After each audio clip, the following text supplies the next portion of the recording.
You have an idea right now that you haven't told anyone.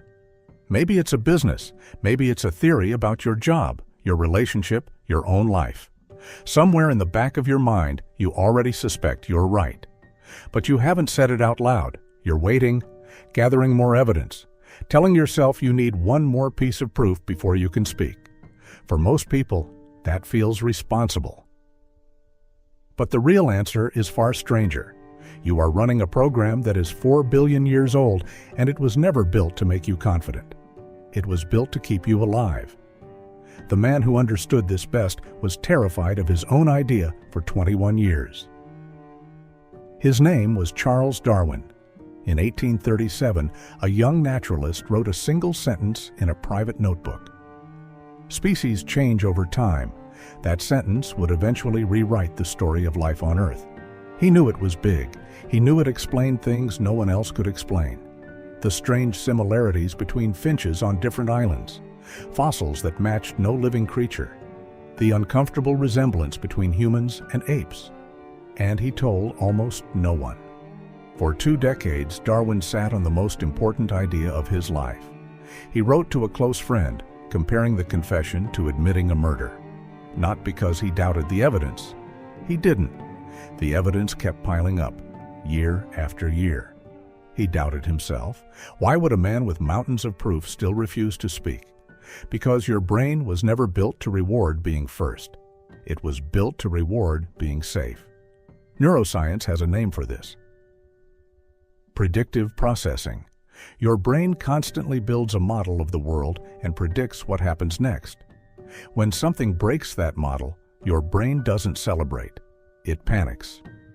Psychologist Carl Friston, whose work shaped modern neuroscience, describes the brain as a prediction machine that treats surprise as danger. New ideas are surprises. Correct new ideas are the biggest surprises of all. The more right you are, the more your own mind may resist you. Darwin felt this constantly.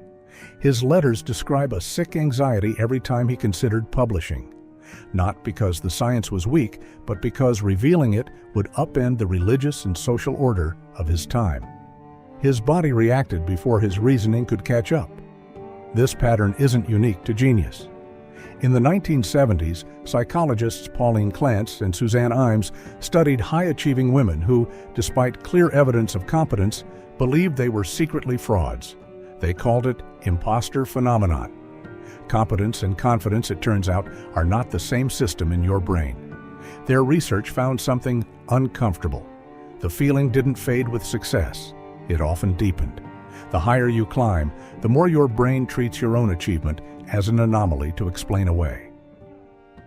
Some researchers now informally call this the Darwin effect, not because he discovered it, but because he lived it so completely that his life became the clearest case study we have. So what finally made him speak? In 1858, a letter arrived from Alfred Russel Wallace, a naturalist working in Southeast Asia. Wallace had independently arrived at nearly the same theory. Darwin was horrified, not because Wallace was wrong, but because Wallace was about to say publicly what Darwin had stayed silent about for 21 years. Losing the idea suddenly felt more dangerous than being ridiculed for it. Weeks later, both men's work was presented together at the Linnean Society. The next year, Darwin published On the Origin of Species. It sold out on its first day.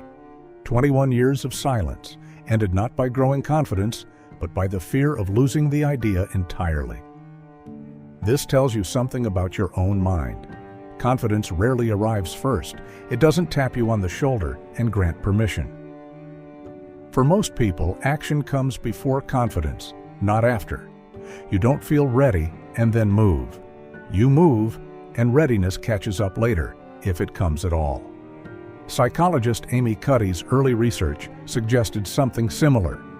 Behavior can lead belief. Waiting to feel sure is often waiting for a feeling that was never coming on its own. Darwin didn't wait until he felt certain. He waited until he had no choice. You probably don't have 21 years, and you shouldn't want them. But the pattern underneath is worth keeping. That tight feeling before you share an idea isn't measuring its quality. It might just be your ancient prediction machine, flinching at the size of the surprise you're about to cause. Somewhere in your life, there's a version of that 1837 notebook entry, a sentence you believe but haven't said aloud. You don't need 21 years of proof.